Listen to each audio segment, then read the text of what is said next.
আচ্ছা ভাই, আগে ডাক দেওয়া শেষ করি, তারপরে স্লোগান দেয়। এখন না, আস্তে আস্তে। এখন এই যে দেখেন, আমরা দেখেছি যে দেখেন চট্টগ্রাম অঞ্চলের দিকে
আমাদের মাননীয় প্রধানমন্ত্রী আমাদের দীর্ঘকাঙ্ক্ষিত বৃক্ষরোপণের কাজে এখন অংশগ্রহণ করবেন। আমাদের মাননীয় প্রধানমন্ত্রীর পরামর্শে এই অঞ্চলের পরিবেশ উপযোগী যে গাছ, নারিকেল, আমড়া, পেয়ারা, অর্জুন, নিম, এই ধরনের গাছ আমরা এখানে রেখেছি। মাননীয় প্রধানমন্ত্রী সব ধরনের গাছই আছেন, তিনি তার ইচ্ছা এবং খুশি মতো গাছ রোপণ করবেন। তিনি প্রথমে রোপণ করছেন নারিকেলের চারা। বিসমিল্লাহির রহমানির রহিম। আমি তারেক রহমান বলছিলাম। প্রিয় ভাই বোনেরা, উপস্থিত মুরব্বীবর্গ, এলাকাবাসী ভাইরা, আসসালামু আলাইকুম। কেমন আছেন আপনারা? আচ্ছা, আজকে আপনাদের এখানে জনসভা নেই। আমি কবে এসেছিলাম জানি? 2004-এ না? হ্যাঁ, 2004-এ এই এলাকায় কিন্তু আমি এসেছিলাম, মনে আছে? হয়তো অনেকের সাথে সেদিন দেখা হয়েছিল। তা আজকে আবার আলহামদুলিল্লাহ আল্লাহর মধ্যে বহু বছর পরে এসেছি। আজকে এখানে আসার মূল উদ্দেশ্যটা হচ্ছে যে আপনারা নিশ্চয়ই শুনেছেন, নির্বাচনের আগে আমরা কিন্তু বলেছিলাম যে সারা বাংলাদেশে আমরা অনেকগুলো কাজের মধ্যে মূল দুটো কাজ করতে চাই। একটা হচ্ছে এই খাল খনন, যেটা শহীদ রাষ্ট্রপতি জিয়াউর রহমান শুরু করেছিলেন। আরেকটা হচ্ছে বৃক্ষরোপণ। সারা বাংলাদেশে এটাও শহীদ জিয়া শুরু করেছিলেন, দেশনেত্রী খালেদা জিয়াও এই কর্মসূচি চালু রেখেছিলেন। এই কর্মসূচি আমরা আবার ইনশাল্লাহ বাংলাদেশে চালু করেছি। সেই বৃক্ষরোপণ কর্মসূচির অংশ হিসাবেই আজকে এখানে আমি এসেছি। এখানে বৃক্ষরোপণ আমরা করব। তবে এই যে বৃক্ষরোপণ করব, আমি আসার সময় রাস্তায় দেখলাম অনেকগুলো মানুষ রাস্তার দুই ধারে অনেকগুলো গাছের চারা নিয়ে তারা দাঁড়িয়ে আছে। কেউ কেউ রোপণ করেছেন, কেউ কেউ রোপণ করবেন। যেই চারাগুলো রোপণ হয়নি, আমি খেয়াল করে দেখলাম অনেকে চারা যে মাটিটা থাকে সেই মাটিটা একটা পলিথিন দিয়ে প্রাচানো থাকে, কিন্তু পলিথিনটা শুদ্ধ গর্তের মধ্যে দিয়ে দিয়েছে। তো পলিথিনটা শুদ্ধ যদি গর্তের মধ্যে আপনারা দিয়ে দেন, তাহলে তো জানেন যে গাছটা নষ্ট হয়ে যাবে। তো যারা যারা এই কাজটা করেছেন, দয়া করে সকলে ওই পলিথিনটা খুলে নিয়ে মাটি সহ গাছটা মাটিতে রোপণ করুন, নাহলে তো গাছটা বৃক্ষরোপণ আমাদের গাছটা মরে গেলে তো নষ্ট হয়ে যাবে, তাই না? সেই জন্য সকলকে আমাদেরকে যত্ন সহকারে এই কাজটি করতে হবে। এবং এই যে দেখেন বর্ষাকালে বৃষ্টি হয়। আচ্ছা ভাই, আগে ডাক দেওয়া শেষ করি, তারপরে স্লোগান দেয়। এখন না, আস্তে আস্তে। এখন এই যে দেখেন, আমরা দেখেছি যে দেখেন চট্টগ্রাম অঞ্চলের দিকে প্রায় 5টি জেলাতে অনেক বৃষ্টিপাত হয়েছে। তার আগে আবার বৃষ্টিপাত ছিল না বেশ অনেকদিন, তাই না? বৃষ্টি এই যে হচ্ছে, মাঝখানে অনেকদিন গ্যাপ ছিল না বৃষ্টির। এই যে কখনো বৃষ্টি বেশি হচ্ছে, কখনো বৃষ্টি হচ্ছেই না প্রায়। এই যে আবহাওয়ার এই বিষয়টা, এটা কেন হচ্ছে? কারণ সারা পৃথিবীতেই আবহাওয়ার সমস্যা হচ্ছে, কিন্তু বাংলাদেশে বেশি হচ্ছে। এই কারণে যে আগে আমরা যখন ছোট ছিলাম তখন শীতকালে যতটা শীত পড়তো, এখানে অনেক মুরব্বী আছে, মুরব্বীরা ভালো বলতে পারবেন যে এখন কিন্তু আগের মতন শীত পড়ে না, পড়ে এখন আগের মতন শীত পড়ে না, আবার গরমের সময় অনেক বেশি গরম পড়ে। তো এই যে সব সমস্যাগুলো, এই সমস্যাগুলো যদি আমাদেরকে সমাধান করতে হয় বা এই সমস্যার কষ্টটা যদি কমিয়ে আনতে হয়, আমাদেরকে সারা দেশে অনেক গাছ লাগাতে হবে। 20 কোটি মানুষের দেশ, আমাদের যে পরিমাণ গাছ থাকা প্রয়োজন সেই পরিমাণ গাছ সারা বাংলাদেশে নেই। এবং সে কারণেই শহীদ জিয়া যে কর্মসূচিটি শুরু করেছিলেন, দেশনেত্রী খালেদা জিয়া এই যে বৃক্ষরোপণ কর্মসূচি থেকে এগিয়ে নিয়ে গেছেন, আমরাও বর্তমানে বিএনপি দেশ পরিচালনার দায়িত্বে আছে, আমরা অনেকগুলো কর্মসূচির পাশাপাশি আমাদের এই কর্মসূচিটাকেও সারা দেশে আমরা এই কর্মসূচিটা চালু রাখতে চাই। এবং ইনশাআল্লাহ আগামী 5 বছরে আমাদের পরিকল্পনা হচ্ছে যে আমরা 25 কোটি গাছ, আমরা আগামী 5 বছরে সারা দেশে 25 কোটি গাছের চারা আমরা রোপণ করব। এখন একটি গুরুত্বপূর্ণ বিষয় আছে, আজকে প্রায় এখানে 2000 গাছের চারা রোপণ করা হবে। যারা যারা যে গাছের চারাটি রোপণ করবেন, আপনাদের দায়িত্ব কিন্তু আজকে রোপণ করে চলে গেলেই কিন্তু, শুধু রোপণ করলেই কিন্তু কাজ শেষ হয়ে যাচ্ছে না। একটি শিশু যখন ভূমিষ্ঠ হয়, শিশুটা ভূমিষ্ঠ হলেই কিন্তু বাবা মায়ের কাজ শেষ হয়ে যায় না, বরং শিশুটা ভূমিষ্ঠ হবার পরে শিশুটাকে যত্ন সহকারে গড়ে তোলা, যত্ন সহকারে মানুষ করাই হচ্ছে সবচেয়ে আসল কাজ। কাজেই এই গাছটা যেটা আপনারা আজকে রোপণ করবেন, এই যে 2000 গাছের চারা রোপণ করা হবে, এই গাছটা কিন্তু শিশু গাছ, আজকে শিশুর মতন এটিকে বড় করতে হবে। কাজেই যারা যারা গাছের চারাটি রোপণ করবেন তাদের কাছে আমার অনুরোধ থাকবে, এবং যেই বাড়ির সামনে গাছটি রোপণ করা হচ্ছে সেই বাড়িতে যারা বসবাস করবেন অথবা আশেপাশে যদি দোকান থাকে, প্রত্যেকের কাছে আমার অনুরোধ থাকবে, আহ্বান থাকবে যে গাছটি একটা সাইজে বড় না হওয়া পর্যন্ত দয়া করে গাছটিকে যে যতটুকু পারেন, যেভাবে পারেন গাছটিকে দয়া করে যত্ন করবেন যাতে গাছটি বড় হতে পারে। কারণ এই গাছটি যদি বড় হয়, আপনি বুক ভরে শ্বাস নিতে পারবেন। এই গাছটি যদি বড় হয়, এই গাছটি বড় হলে এই গাছের তলায় আপনি শান্তি মতন ছায়ায় বসতে পারবেন। কাজে এই গাছটি আমাদের উপকারের জন্যই হবে, শুধু আপনার না, আপনার সন্তান, আপনার পরিবার, আপনার এলাকার মানুষ, আপনার পাড়ার মানুষ সকলে এই গাছের সুবিধা পাবে। গাছটির গরমকালে যখন গাছটি বড় হবে, গরমকালে যখন বাতাস হবে গাছটিতে, এই সেই বাতাসের যে শান্তির স্পর্শ বাতাস, সেটিও আপনি পাবেন। কাজেই আসুন, আমরা যদি আমাদের এলাকাটাকে সুন্দর করতে চাই, আমরা যদি আমাদের দেশটাকে সুন্দর করতে চাই, তাহলে অবশ্যই আমাদেরকে এই গাছের যত্ন নিতে হবে, বৃক্ষ রোপণ করতে হবে। এই বৃক্ষটি বড় হলে যাতে এই বৃক্ষের সুবিধা সকলে পায়, প্রত্যেকটি মানুষ পায়, ওই বৃক্ষের আশেপাশে যারা বসবাস করেন প্রত্যেকটি মানুষ যাতে সেই বৃক্ষের সুবিধাটা পায়, আমাদেরকে সেটাই চেষ্টা করতে হবে। আসুন আল্লাহর নাম নিয়ে বিসমিল্লাহ বলে আমি আমার চারাটি রোপণ করছি। যারা যারা এখনো রোপণ করেননি তাদেরকে অনুরোধ করব, কিন্তু মূল কথা হচ্ছে যে শুধু আজকে রোপণ করে চলে গেলেই হবে না, গাছটি যত্ন নিতে হবে যাতে গাছটি বড় হতে পারে।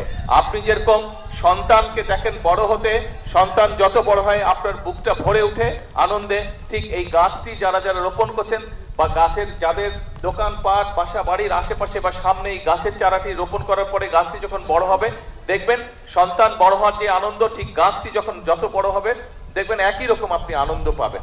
আসুন আল্লাহর দেওয়া এই নিয়ামত, এই আনন্দটি আমরা আজকে সকলে ভাগ করে নিই। হ্যাঁ,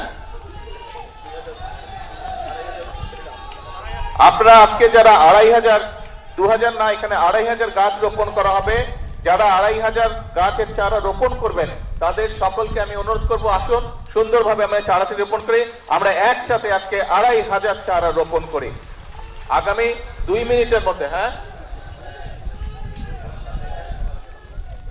আচ্ছা, বৃক্ষরোপণ উপলক্ষে একটা সুন্দর স্লোগান আমরা তৈরি করেছি, বৃক্ষরোপণে সাজাই দেশ সবার আগে, বৃক্ষরোপণে, জোরে, বৃক্ষরোপণে সবার আগে।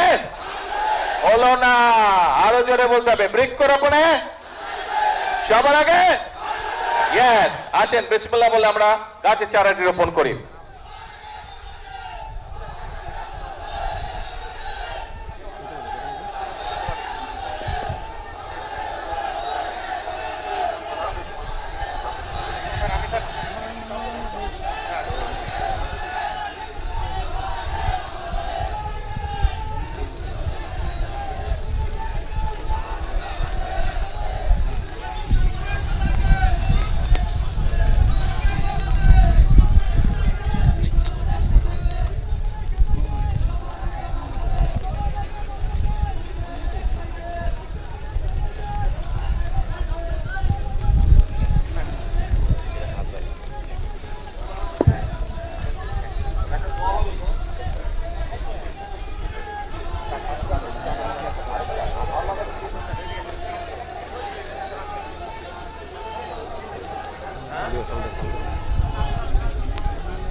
আরো সবাই দোয়া তুলেন।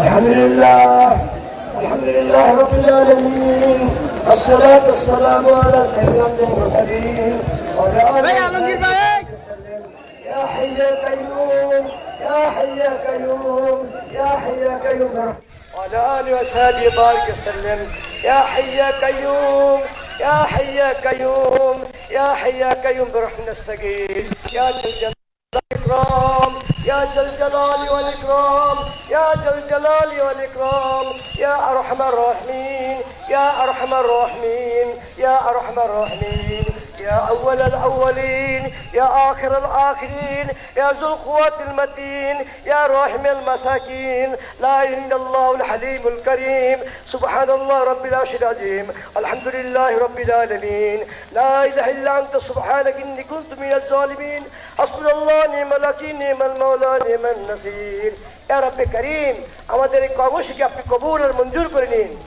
ইয়া আল্লাহ আপনি আমাদেরকে প্রধানমন্ত্রী কর্তৃক আজকে এই আমাদের বৃক্ষরোপণকে আপনি কবুল আর মঞ্জুর করে নিন। আল্লাহ আমাদের নতুন খাল হয়েছে, খাল খনন হয়েছে, এর পাশে এই বৃক্ষরোপণ হয়েছে। আল্লাহ এর মধ্যে যত ভালাই আছে আপনি সমস্ত ভালাইগুলি দান করেন। আল্লাহ যত খারাপই আছে খারাপই আপনি হেফাজত করেন। আল্লাহ আমাদের আল্লাহ আপনি আমাদেরকে কবুল আর মঞ্জুর করেন। আল্লাহ আমাদের প্রধানমন্ত্রীকে আপনি হায়াতের প্রতি বরকত দান করেন। আল্লাহ যেসব কর্মসূচি নিয়েছেন এই কর্মসূচি বাস্তবায়ন করে তৌফিক দান করেন। আল্লাহ পর থেকে নিচ থেকে আপনি হেফাজত করেন। আসমানি জমিন আসমানি উঠে দেন, জমিনের পাড়া জমিন দাফন করে নেন। আল্লাহ আপনি কবুল করে নেন। আল্লাহ তাকে কবুল করেন, তার সহকর্মীদের কবুল করেন, সারা দেশের মানুষকে কবুল করে নেন। আল্লাহ আমাদের আমাদের এই বাংলাদেশের স্বাধীনতার ঘোষক শহীদ রাষ্ট্রপতি জিয়াউর রহমানকে আপনি শাহাদাত হিসেবে কবুল করে নেন। আল্লাহ সাহাবীদের সাথে আল্লাহ শাহাদাতকারী সাহাবীদের সাথে হাসর নাসর করেন। আমাদের ম্যাডামকে আল্লাহ সাহাবীদের সাথে জান্নাতের মাকাম উচ্চ মাকাম দান করেন। আর আল্লাহ কুকুর রহমানকে আপনি জান্নাতের মধ্যে বড় মাকাম দান করেন। আল্লাহ আমাদের প্রধানমন্ত্রীকে আপনি কবুল আর মঞ্জুর করেন, সমস্ত দিকে হেফাজত করেন, আসমানি জমিনে বালা মুসিবত থেকে হেফাজত করেন, তার সাথে সহকর্মী তাদেরকে হেফাজত করেন, দেশকে হেফাজত করেন, বন্ধন করেন। আল্লাহ বন্ধনকে আমাদের হেফাজত করেন, খারাপই আছে খারাপি দান করেন, খারাপি হেফাজত করেন, ভালাই দান করেন। হুজুর সাল্লাল্লাহু আলাইহি ওয়াসাল্লাম থেকে ভালাই দান করেন। হুজুর সাল্লাল্লাহু আলাইহি ওয়াসাল্লাম থেকে হেফাজত করেন, আমাদের কবুল করেন। সুবহান রাব্বিকা রাব্বিল ইজ্জাতি আম্মা ইয়াসিফুন ওয়া সালামুন আলাল মুরসালিন আলহামদুলিল্লাহি রাব্বিল আলামিন আমিন আমিন বিরহমাতিকা ইয়া আরহামার রাহিম।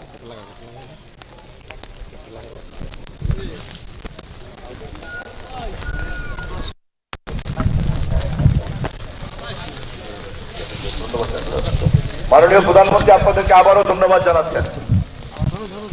প্রিয় ভাই বোনেরা, এই যে আমরা যে গাছের চারা রোপণ করলাম, আমি কিন্তু আপনাদের কাছে একটি অনুরোধ করেছি এবং আহ্বান করেছি যে এই গাছের যত্ন নিতে হবে।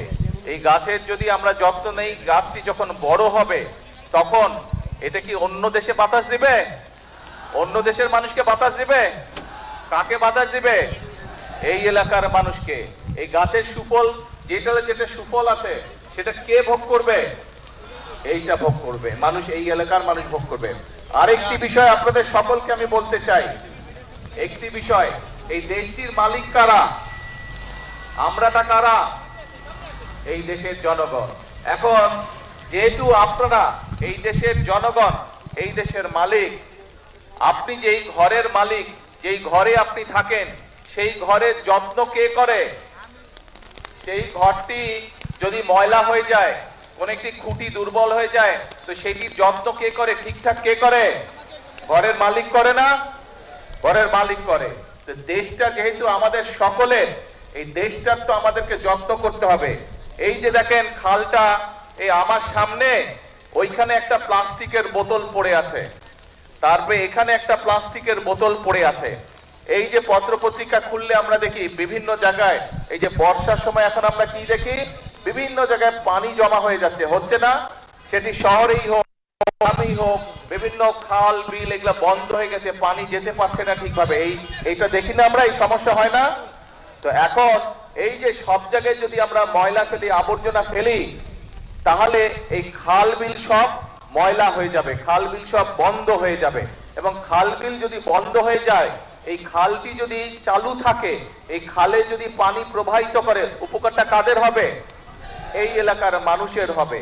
অর্থাৎ সারা দেশের খাল বিল যদি ঠিকঠাক থাকে তাহলে বন্যার সময় যেরকম ক্ষতি কম হবে, পানি যেমন খালের মধ্যে থাকবে, ঘরে বাড়িতে কম ঢুকবে, একইভাবে খালের পানিও পরিষ্কার থাকবে। যদি আমরা খালের যত্ন নেই, আমাদের নদীগুলোর যত্ন নেই, সেই পানি তো আমরাই ব্যবহার করি। তো সেই জন্য আপনাদের সকলের কাছে আমার অনুরোধ থাকবে, এই রাস্তা দিয়ে আসার সময় দেখলাম যেখানে যেখানে বাজার আছে সেইখানে বিভিন্ন রকম কাগজ পত্র, পলিথিন, প্লাস্টিকের ব্যাগ, বিভিন্ন জিনিস পড়ে, প্লাস্টিকের বোতল পড়ে পরিবেশটা একদম নষ্ট হয়ে যাচ্ছে। পরিবেশ যদি নষ্ট হয়ে যায় তাহলে ক্ষতিটা কার হবে বলেন তো?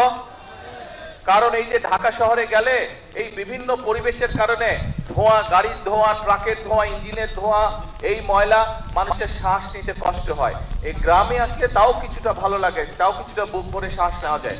কিন্তু এই আবর্জনা দিয়ে যদি সব জায়গায় ভরে যায় তাহলে তো পুরো দেশের পরিবেশ নষ্ট হয়ে যাবে। তখন ছোট বড় সব মানুষের ক্ষতি হবে, শ্বাস নিতে কষ্ট হবে, শ্বাসজনিত বিভিন্ন রকম অসুখ বিসুখ হবে। আপনাদের সকলের কাছে আমার আহ্বান, এবং এখানে আজকে মিডিয়ার ভাইরা আছেন, ভাই বোনেরা আছেন, তাদের মাধ্যমে আমি সমগ্র দেশের মানুষকে অনুরোধ করব, আসুন আমরা চেষ্টা করি যেখানে সেখানে আবর্জনা যেন আমরা না ফেলি। আমাদের কোন একটা ব্যবহার্য জিনিস, ব্যবহারের প্রয়োজনীয়তা ফুরিয়ে গেল, পানি খেলাম, পানির বোতলটা খালি হয়ে গেল, আমরা যেখানে সেখানে ফেলে দেই। কোনো একটা প্যাকেটে করে আমরা কিছু নিয়ে যাচ্ছি, জিনিসটা যখন বের করলাম প্যাকেটটার প্রয়োজনীয়তা ফুরিয়ে গেল, আমরা প্যাকেটটা যেখানে সেখানে ফেলে দিচ্ছি। এতে করে আমাদের পরিবেশটা নষ্ট হয়ে যাচ্ছে। পরিবেশটা নষ্ট হয়ে গেলে আলটিমেটলি ক্ষতিগ্রস্ত হচ্ছে আমরা, ক্ষতিগ্রস্ত হচ্ছি, পরবর্তীতে আমাদের সন্তানেরা ক্ষতিগ্রস্ত হবে।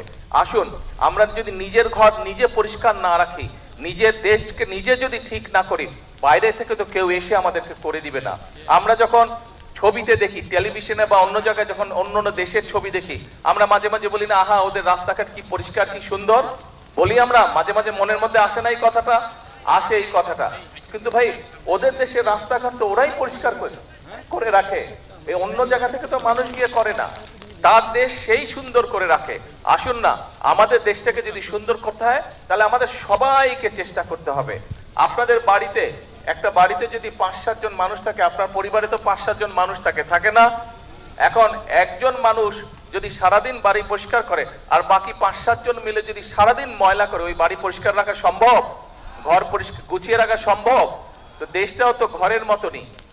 কয়েকজন যদি শুধু পরিষ্কার করে, এই যারা সরকারি যাদের দায়িত্ব পরিষ্কার, তারাই শুধু পরিষ্কার করে, সবাই মিলে যদি শুধু ময়লা করতে থাকে তাহলে তো পরিষ্কার রাখা সম্ভব হবে না।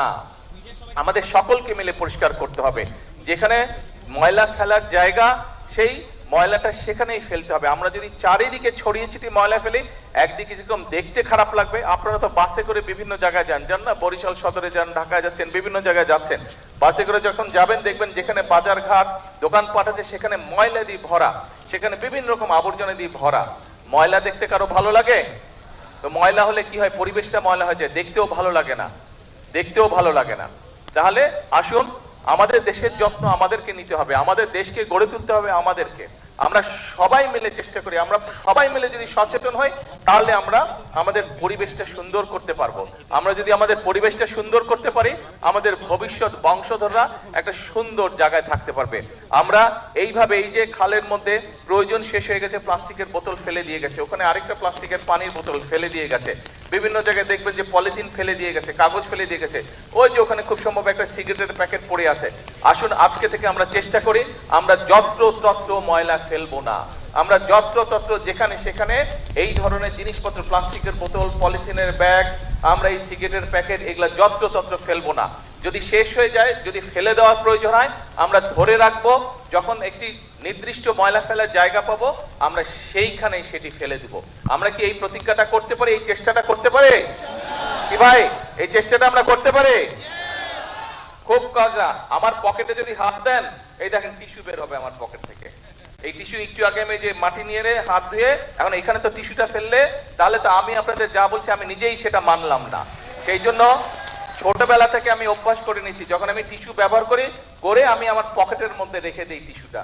আমার যে কোনো প্যান্টের পকেটে হাত দিলেই দেখা যাবে টিস্যু বের হয়ে আসতেছে। সারাদিনে সব টিস্যু গিয়ে প্যান্টের পকেটে জমা হয়। রাতে যখন বাসায় যাই, আমি রাত্রে বাসায় গিয়ে ডাস্টবিনের মধ্যে বা যেখানে ময়লা ফেলার জায়গায় সেখানে আমি টিস্যুগুলো নিয়ে ফেলে দিই, সারাদিনের ব্যবহৃত টিস্যু। কাজেই আমি এই কাজটি চেষ্টা করেছি, আমি আস্তে আস্তে আমার মধ্যে এই অভ্যাসটা গড়ে তুলতে সক্ষম হয়েছি। আমরা যদি সকলে মিলে চেষ্টা করি আজকে থেকে, এই অভ্যাসটা আমরা সকলে মিলে তৈরি করতে পারবো। এবং এই অভ্যাসটা যদি আমরা প্রত্যেকটা মানুষ, এই দেশের প্রতিটি মানুষ যদি আমরা এই অভ্যাসটি গড়ে তুলতে পারি, তাহলে আমরা একটা সুন্দর পরিষ্কার একটি দেশ গড়ে তুলতে পারবো, যেই দেশের পরিবেশটা সুন্দর হবে, যেই দেশটি দেখে সবাই প্রশংসা করবে। নিজের দেশের মানুষ যেমন প্রশংসা করবে, একইভাবে বিদেশ থেকে যারা আসবে তারাও বলবে যে বাংলাদেশ একটি পরিষ্কার দেশ, বাংলাদেশ একটি সুন্দর দেশ, বাংলাদেশের মানুষ তাদের নিজেদের দেশটাকে গুছিয়ে রেখেছে, পরিচ্ছন্ন করে রেখেছে। প্রিয় ভাই বোনেরা, আজকে আপনাদের সামনে আমি কোনো রাজনৈতিক বক্তব্য দিলাম না, কারণ রাজনৈতিক বক্তব্য থেকে নিজের দেশের জন্য ভালো কিছু করাটা অনেক অনেক অনেক গুরুত্বপূর্ণ। আমি মনে করি এই যেই কথাটি আমি বলেছি, এই কথাটি, এই কাজটি যদি আমরা করতে পারি, এটি দেশের জন্য অনেক বড় গুরুত্বপূর্ণ। এটি দেশের জন্য বর্তমানে এবং ভবিষ্যতে বাংলাদেশের ভবিষ্যৎ প্রজন্মদের জন্য একটি সুন্দর সুস্থ দেশ গড়ে তুলতে আমাদেরকে সাহায্য করবে। আসুন আজকে এই বৃক্ষরোপণের দিনে, আজকের এই কর্মসূচির দিনে আমরা সকলে মিলে প্রতিজ্ঞা করি যে আমরা আমাদের স্ব অবস্থান থেকে প্রত্যেকটি মানুষ যতটুকু সম্ভব হবে আমরা চেষ্টা করব আমাদের আশেপাশের পরিবেশের প্রতি আমরা যত্ন নিব। আমরা চেষ্টা করব আমাদের আশেপাশের ঘর বাড়ি রাস্তাঘাট যতটুকু সম্ভব আমরা আমাদের অবস্থান থেকে আমরা চেষ্টা করব সেই পরিবেশটিকে রক্ষা করার জন্য, পরিবেশটিকে পরিষ্কার রাখার জন্য, পরিবেশটিকে সুন্দর রাখার জন্য। আপনাদের কাছে এই প্রত্যাশা রেখে আমার বক্তব্য শেষ করছি। আল্লাহ হাফেজ। বাংলাদেশ জিন্দাবাদ, বাংলাদেশ জাতীয়তাবাদী দল জিন্দাবাদ। আসসালামু আলাইকুম।